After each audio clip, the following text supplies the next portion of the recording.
Assalamualaikum everyone, this is me Ayaz Ali and today we are going to study about kidney problems and their remedies. तो सबसे पहले हमारा topic है kidney stones.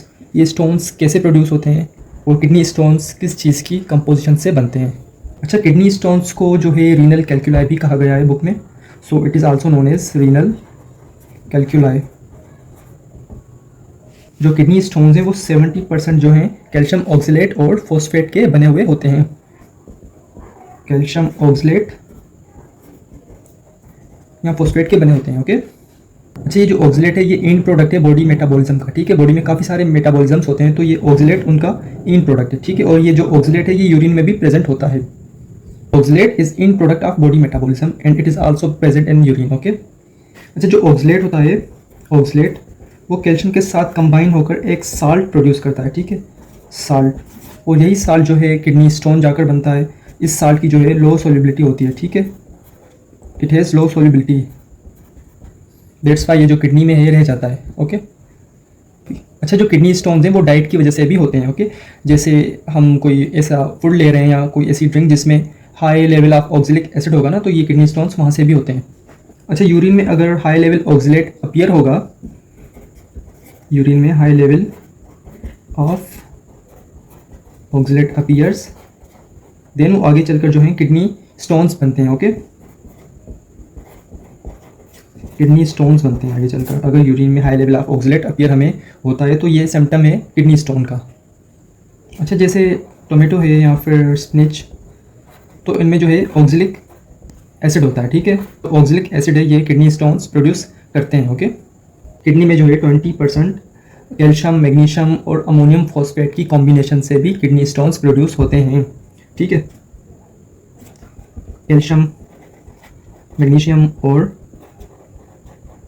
Ammonium phosphate ये सारे आपस में कंबाइन होंगे तो जो है कैल्कुलाई स्टोन प्रोड्यूस करते हैं। ओके, और जो यूरिक एसिड है वो किडनी में 5% स्टोन्स प्रोड्यूस करते हैं। ओके, अच्छा, अब बात करते हैं लिथोट्रिप्सी की। Lithotripsy is a medical procedure for removing the stones from kidney with the help of shock waves या अल्ट्रासोनिक वेव्स। ठीक है, लिथोट्रिप्सी में होता यूँ है कि फॉर एग्जांपल ये किडनी है, फॉर एग्जांपल यहाँ पर स्टोन है यूरेटर में या फिर किडनी के पेल्विस में स्टोन है, तो उन स्टोन्स को जो है फोकस किया जाता है। फोकस करके इन पर जो है शॉक वेव्स लगाई जाती हैं। ठीक है, बाहर से, जिनकी वजह से जो ये स्टोन है इनके छोटे छोटे फ्रेगमेंट्स बन जाते हैं और वो जो है इजीली यूरिन के थ्रू एक्सक्रिएट हो जाते हैं। ठीक है, lithotripsy is a medical procedure for removing stones from kidney with the help of shock waves. Okay, easy सा टॉपिक है ये। Okay, now renal failure. Renal failure is also known as kidney failure.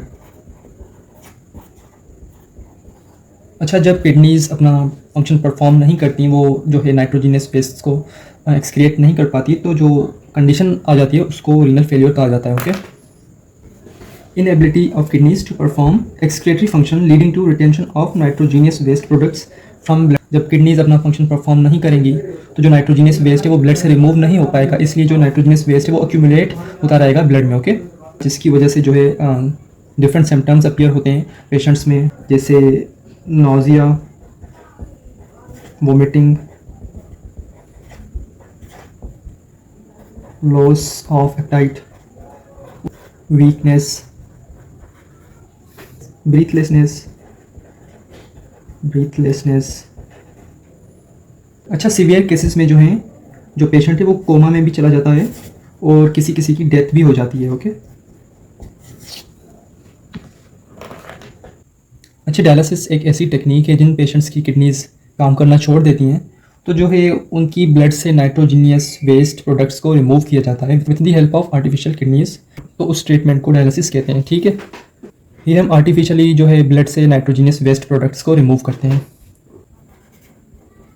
Dialysis के दो methods हैं। Okay, dialysis के दो methods हैं, एक हीमोडायलिसिस और दूसरा पेरिटोनियल डायलिसिस।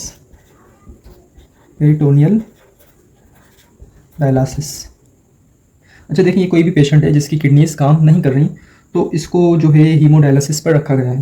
तो फर्स्ट ऑफ ऑल इसकी ब्लड निकाल कर पास करवाएंगे इस आर्टिफिशियल किडनी से। ठीक है, अच्छा, फिर यूँ होगा कि जब इसकी ब्लड इस किडनी मशीन से पास होगी तो जो इसकी ब्लड में नाइट्रोजिनियस वेस्ट प्रोडक्ट्स हैं वो कैप्चर हो जाएंगे इस डायलासेट में। ठीक है, यानी इसमें चले जाएंगे और उसकी ब्लड जो है साफ़ हो जाएगी, फिर उसको वापस सर्कुलेशन में भेजा जाएगा। ओके, तो ये है हीमोडायलिसिस का process. Hemodialysis is a procedure where dialysis machine, या उसको आर्टिफिशियल किडनी भी कहते हैं, is use to clean the body. और ये प्रोसेस था हीमोडायलिसिस का। अच्छा, पेरिटोनियल डायलिसिस जो है हॉस्पिटल्स में होती हैं। अब इसमें जो है ब्लड को बाहर नहीं निकालना पड़ता, इस पेशेंट की बॉडी के अंदर ही जो है जो ब्लड है वो क्लीन हो जाती है। ठीक है। अच्छा देखें, पेरिटोनियल डायलिसिस का प्रोसेस कुछ इस तरह है कि जो एब्डोमेन है उसमें इंसिजन की जाती है, तो वहाँ से कैथेटर पास करके एब्डोमेन कैविटी में भेजा जाता है। ठीक है। तो फिर जो है वहाँ से नाइट्रोजीनियस वेस्ट प्रोडक्ट्स जो हैं तो इस डायलिसेट में कलेक्ट हो जाते हैं। तो ये प्रोसेस है पेरिटोनियल डायलिसिस का। Peritoneal dialysis uses the lining of abdomen to filter the blood.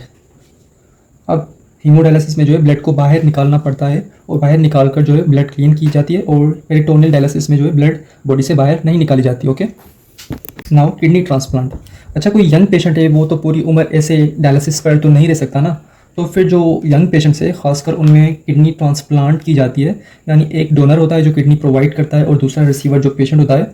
Okay, kidney transplant ये एक सर्जिकल प्रोसेस है और इसके 80% केसेस जो है सक्सेसफुल गए हैं। ओके, अच्छा मैं आपको समझाता हूँ, लेकिन उससे पहले मैं आपको ये बता दूँ कि मुझे ड्राइंग इतनी अच्छी नहीं आती। जैसी तैसी ड्राइंग आई है मुझे, मैंने बनाया है आपको बस समझाने के लिए। ठीक है। तो ये एक पेशेंट है जिसकी दोनों किडनीज फेल हो गई, और ये डोनर है जिसकी दोनों किडनीज प्रॉपरली काम कर रही हैं कि ये जो है अपनी एक किडनी इसको डोनेट करेगा। ओके, मोस्टली आपसे सवाल पूछेंगे किडनी जो ट्रांसप्लांट है वो किन पेशेंट्स में होती है, वो होती है यंग पेशेंट्स में। ओके, अच्छा जो 20% जो केसेस हैं वो फेल क्यों होते हैं, इसके पीछे क्या रीज़न है? देखिए, उनमें जो है इम्यून सिस्टम का हाथ है। ओके, इम्यून सिस्टम रिजेक्ट करता है उस डोनर की किडनी को। क्यों रिजेक्ट करता है? क्योंकि उस पर जो एंटीजेंस होते हैं ना वो मैच नहीं करते उस पेशेंट की बॉडी से। ओके, इम्यून सिस्टम जो है डिटेक्ट करता है, क्या डिटेक्ट करता है? जो डिफरेंट एंटीजेंस हैं उस किडनी पर, different antigens on the cells of kidney.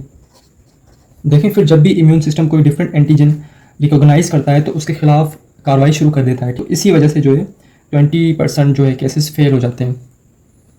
तो इसलिए जो है सबसे पहले टेस्ट करवाई जाती है ना, किडनी ट्रांसप्लांट से पहले जो है काफ़ी सारी टेस्ट्स होती हैं। ओके, वो देखते हैं कि एंटीजन मैच हो रही है दोनों की कि नहीं हो रही है। तो ये मेन रीज़न है इसका, इम्यून सिस्टम।